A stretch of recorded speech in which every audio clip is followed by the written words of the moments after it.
everyone, and welcome to New Legacy Community Church.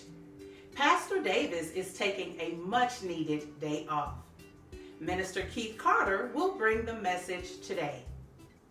I want to take this opportunity to highlight two announcements. Immediately following today's worship service at noon, we will have a parents' meeting. We will discuss our children and youth events to come. And later today, there will be a Bible study. How do I respond to politics? Details to register for that Bible study will be given with the announcements. Our church is still thriving. We are making strides in our community. Thank you so much for your contributions to the DeSoto Food Bank and for those who are in food need. God is good. And so we can't help but to praise and worship Him. Let's worship together. Hey, let me hear you say, oh, oh, oh, oh. Let me hear you say, oh, oh, oh. It's been a real hard couple of months, you had enough. It's been hard for everyone, you're not alone. You've been hurting way too long, let it go and just move on. Make your way down to the altar, hand it over and leave it there. It's gonna be alright. It's gonna be alright. It's gonna be alright. It's gonna be alright. So everything that you've been worried about, put it on the altar. You need Him to work it out. He'll work it out. Put it on the altar. All of your burdens, bring them on down and put it on the altar. You're gonna get an answer to your prayer if you put it on the altar. I know you need a healing. Yeah. You're sick of being sick and you need relief. You're tired of the pressure. Yeah. You got all this stress and you need some peace. Come on and get your breakthrough. Haven't you been suffering long enough? Make your way down to the altar, hand it over and leave it there. It's gonna be alright. It's gonna be alright. It's gonna be alright. It's gonna be alright. It's gonna be alright. It's gonna be alright. So everything that you've been worried about, put it on the altar. You need Him to work it out. He'll work it out. Put it on the altar. All of your burdens, bring them on down and put it on the altar. You're gonna get an answer to your prayer if you put it on the altar. Oh yes, you get an answer. You get an answer. Answer from the Lord. Oh yeah, yeah. You get an answer. Answer from the Lord. So you need to put it on, put it on, put it on. Put it on the altar. So you need to put it on, put it on, put it on. Put it on the altar. Oh, changes things. See, I know it does. Changes things. Take it to the Lord in prayer. Changes things. Ask Him anything you want for. Changes things. Listen, you've been worrying and crying and worrying, but you're not alone. No, you're not alone. You see, you have a friend in Jesus, and He knows all about it, and He's gonna do what He promised you. So everything that you've been worried about, put it on the altar. You need Him to work it out. He'll work it out. Put it on the altar. All of your burdens, bring them on down and put it on the altar. You're gonna get an answer to your prayer if you put it on the altar. It's gonna be alright. It's gonna be alright. It's gonna be alright. It's gonna be alright. It's gonna be alright. It's gonna be alright. It's gonna be alright. Everything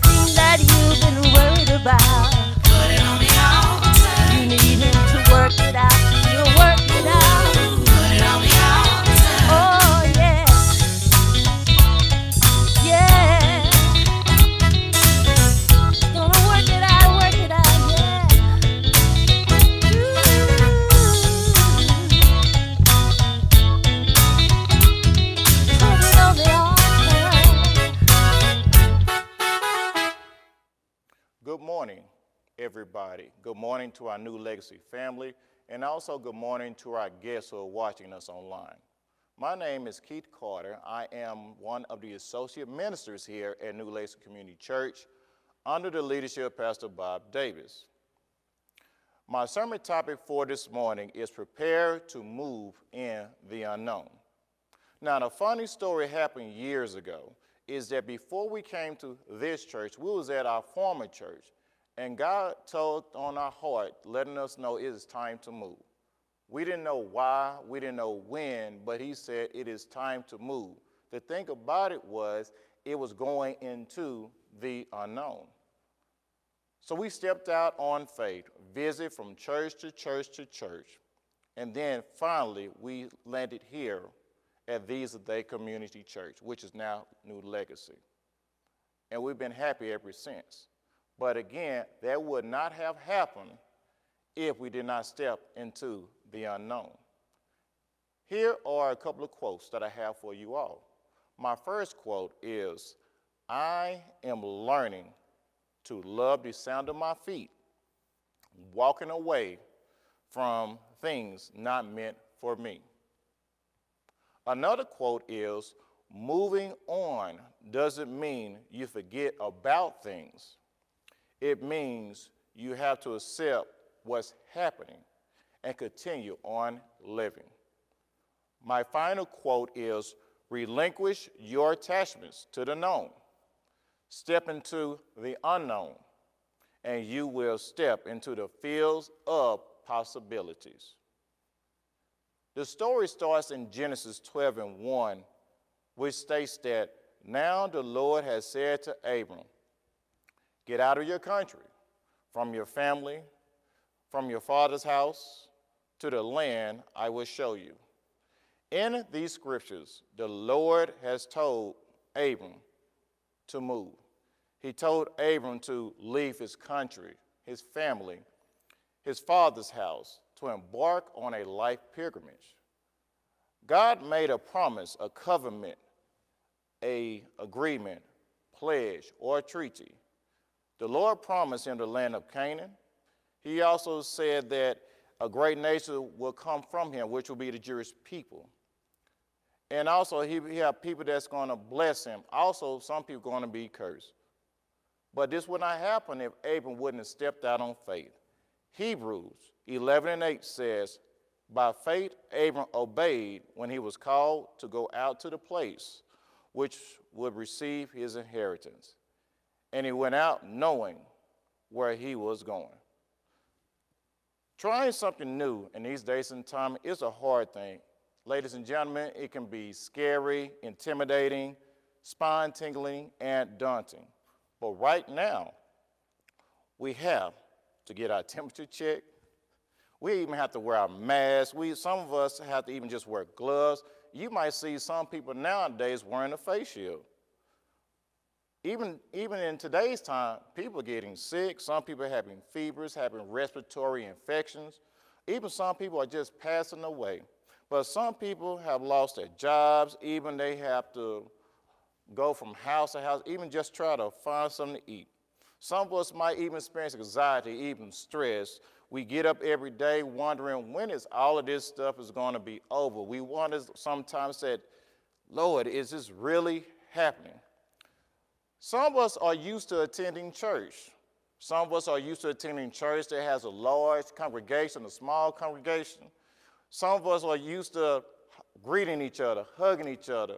Nice to see you this morning. Nice to see you too, brother. Nice to see you too, sister. Oh, what is the word going to be this morning? We're used to getting up in the morning, eating breakfast, getting our kids together just to go to church. But now, things are totally different. Now, we have to watch church online. We have to watch it on Instagram. We even have to watch it on Facebook, even YouTube. And it's such an uncomfortable feeling sometimes. We wonder, Lord, when is all of this is going to be over? And we wonder, like, Lord, are you really going to take care of us? 1 Peter 5:7 says, casting all your cares upon him, for he cares for you. When I was in college, I had a friend called Will. Will later graduated, became very successful doing videotaping and editing. And then when we came quarantine, I started seeing masks being sold on his Facebook page. It was very appealing because he had masks of my college, he had masks of my organization, he had masks that my kids, my wife would love, so of course I had to buy some. Then he started making masks of other colleges and other organizations, even churches, even football teams, and people just continued to buy. One thing I want you to notice is that opportunities were born and made in crisis. See, we have people in today's time who have developed inventions. They've created new ways of dealing with food, such as curbside services. Even you have new ways of communication, what we are using today. People have become very creative, artistic, even inspired in these times of crisis. Maybe through all of this, God has given you a vision. Maybe through all of this, God has given you an opportunity. But one thing about opportunities, God will give you an opportunity at the best time, and also he'll give you an opportunity at the worst time. The best time might be that you're working at a job or dealing in a situation that you cannot stand anymore. If you're working at a job, sometimes let's be upfront, you might be working at a job right now, you can't even stand your coworkers or even your supervisor. And you look for God for a way out. Then all of a sudden, a door comes open. Now, when I talk about the worst of times, you might have been working somewhere, dealing with a group of people for years and years and years. You grew up together. You know each other's kids. You have play dates. You know about everybody's situation. Then all of a sudden, boom, it's time to go someplace else. So, and that's also letting you know that God is about to push you into the unknown. Now, my first point is pray and ask for guidance. Now, what is prayer? We always say pray, pray, but what is actually prayer? A definition I have found is that it is a solemn request for help or expression of thanks addressed to God. So that's telling you that prayer is also a call for help. You calling for help from God. Lord, help me, I'm suffering. Lord, help me, I'm going through something. Lord, just help me. Or it can be a prayer, or it can be dealing with thanks. Lord, I thank you for waking me up this morning. Throughout this crisis, I'm still making it day to day. Lord, I thank you. Psalms 4:1 says, answer me when I call to you, my righteous God. Also it says, give me relief from my distress, have mercy on me, and hear my prayer. Now, before you move into any situation that is a life-changing, always take it to God in prayer. Sometimes it takes more than prayer. Sometimes it might take fasting and praying. Now, as myself, I was working, even though when I work with kids and we had to do several performances, I had to sit there and fast and pray and make sure they have a great performance. Even sometimes if I have to speak to you all or speak in any church or any organization, I have to fast and pray. And sometimes be upfront with you all, I just cut out eating food for a certain amount of time. That's just for me. Now, that don't mean for you. That means you can do certain things, give up things. But one thing I do notice after I get through fasting and praying, everything goes by smoother. The day goes by smoother. The performances went well. My speaking engagement went well. It might have a little hiccup here and there, but yet I knew God was in the picture. Now, also, throughout the Bible, it talks about fasting and praying too. For example, Moses fasted for guidance. Ezra fasted for humility. Isaiah fasted for freedom. And fasting to return to God, like it did in the book of Job. And fast for intimacy with God, not praise from man, like in the book of Matthew. Now, you do not want to make any of these decisions off of emotion. You don't want to jump in a decision when somebody says, go ahead and take that. That's your job. Take it. No. Again, consult with God and pray and fast and look for an answer. Because one thing God will do, he'll give you an answer in a dream. He'll speak it to you. Or sometimes he will sit there and just bring somebody to give you confirmation. And also think about what 1 Thessalonians 5:17 says. Pray without ceasing. So I tell you all, never stop praying. Pray always. If something doesn't go through, you keep praying. Because you never know when that door is going to be open. It's been times when I keep praying for something. I always tell this story all the time when I had to take a test. I failed the test not once, not twice, not 3, not 5, not 10, but 15 times I failed the test. I kept praying, I kept fasting. Even though I kept failing the test, it was hard and it was discouraging. Sometimes I just wanted to throw in the towel and give up. But I kept praying, I kept fasting. Then all of a sudden, when I least expected, I passed that test. Now, I originally grew up in Dallas, Texas. But my parents grew up in the country. And see, one thing about my parents, they love going to the country. They love being outdoors. They love dealing with the cows. They love dealing with the hay. They love walking outside, feeling the sun touch their face. They love just the quietness. They love going out there just to sit there and just to fish, just enjoy life. But before all of that happened, my mom was looking for some property. Because my mom, she was the active person in the relationship. She was a go-getter. And what happened was my uncle came to my mom and said, hey, Catherine, there's some property over there for sale. My dad was kind of hesitant. He was more like reserved, laid back. He was like wanting to count the cost, say, should we do it or not? My mom was more like, yes, we're going to go for it. So she took the initiative and went out and purchased the property. And all of a sudden, everything just worked itself out. That leads to my point number 2. Move without ceasing. Move without ceasing. Genesis 12:4 says this, Abram departed as the Lord had spoken to him, and Lot went with him. And Abram was 75 years of age when he departed from Haran. Notice what happened here. Soon as the Lord told Abram to leave, he left. He didn't take time to sit there and try to conversate with his father or mother or his siblings. He didn't take time to wait all night long and count, if I move, I will miss her. If I move, I'll miss him. No, he decided to move. Here's a good thought.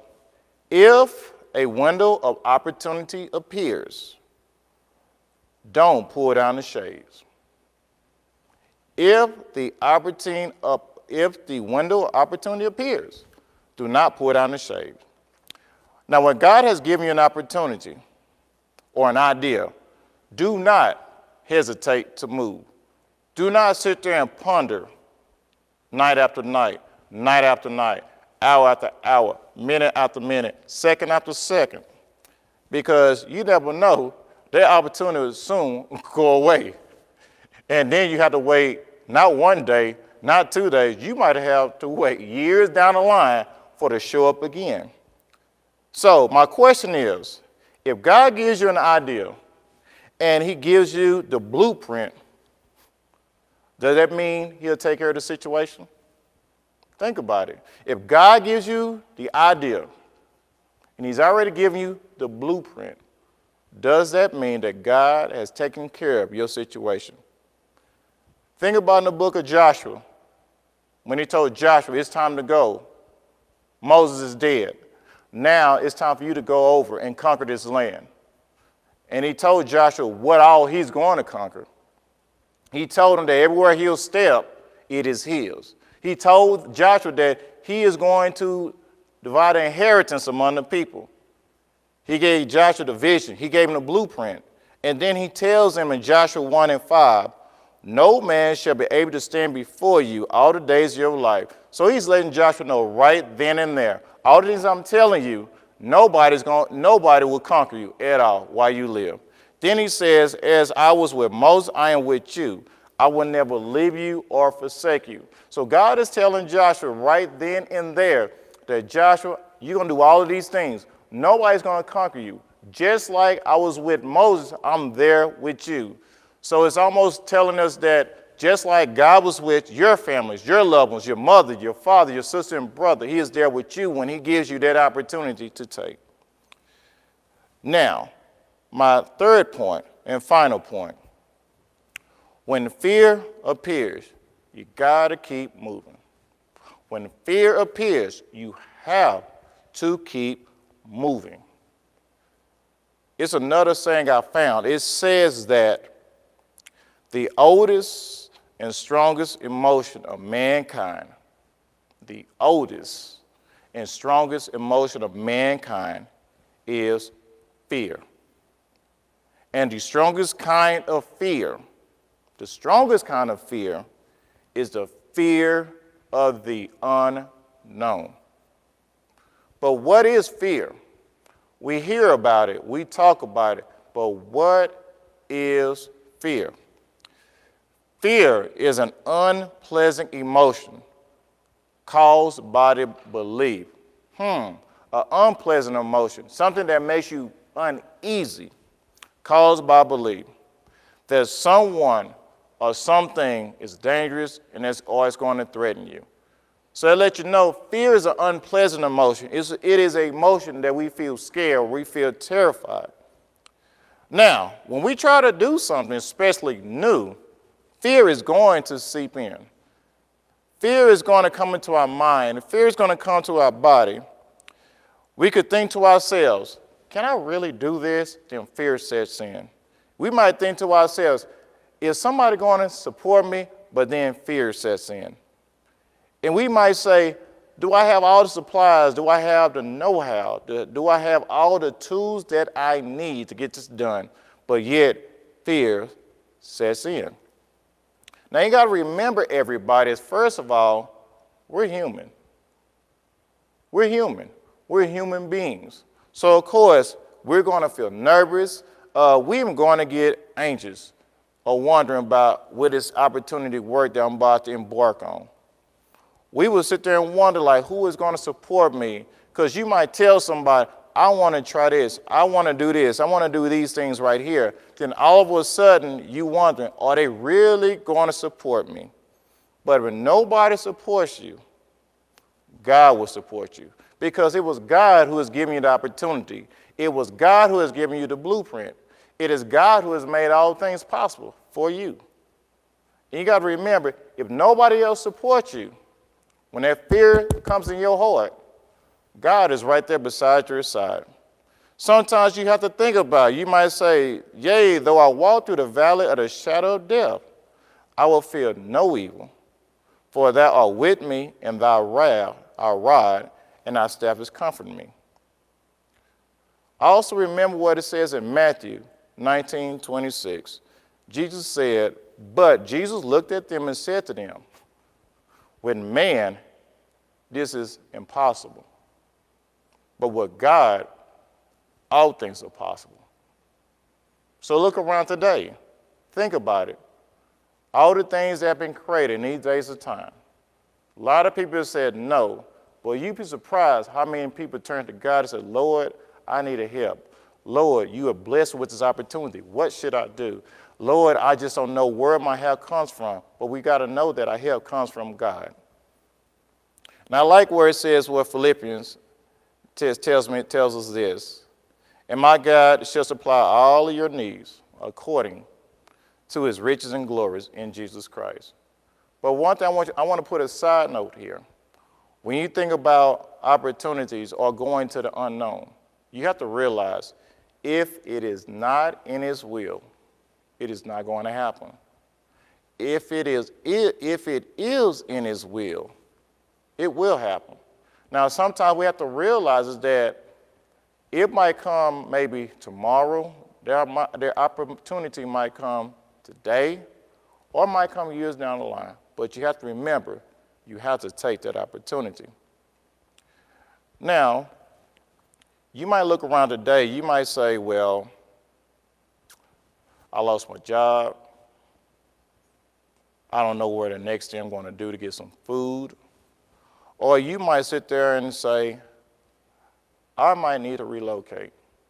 But if I go back to the job-wise, you might have lost a job and you might be prideful, upset, wondering that, should I go look for another job?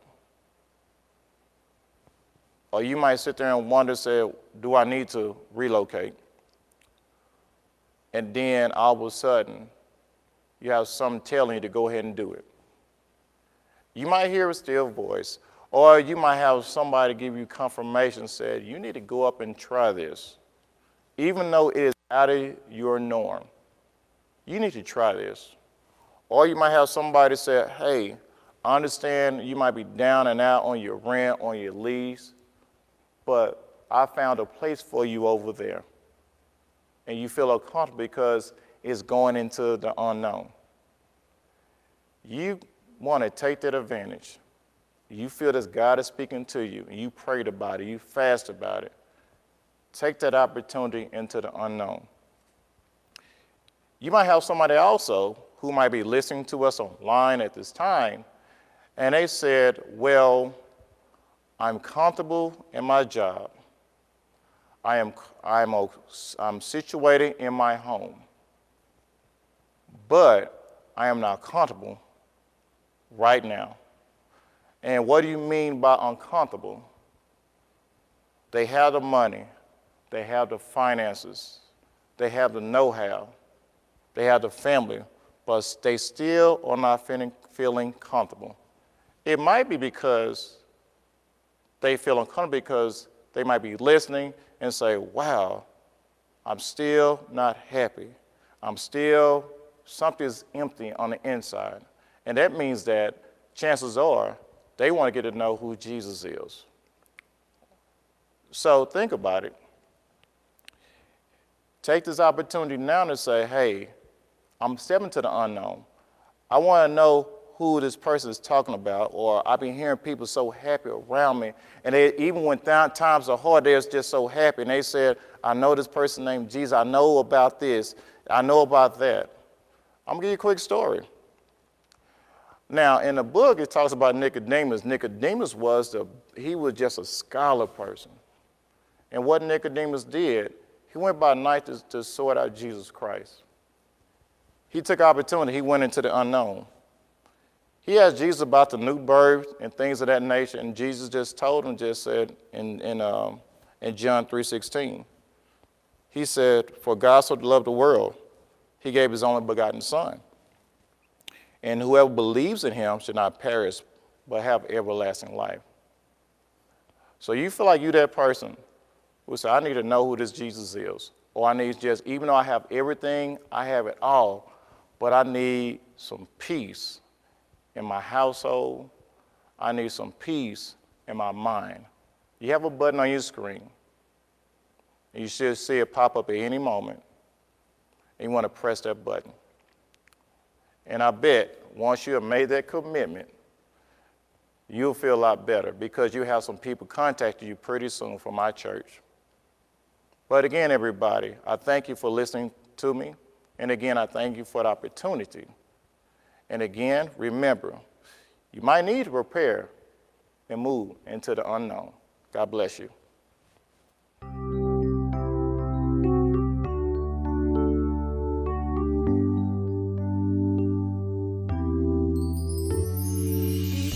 Because of who you are, I give you glory. Because of who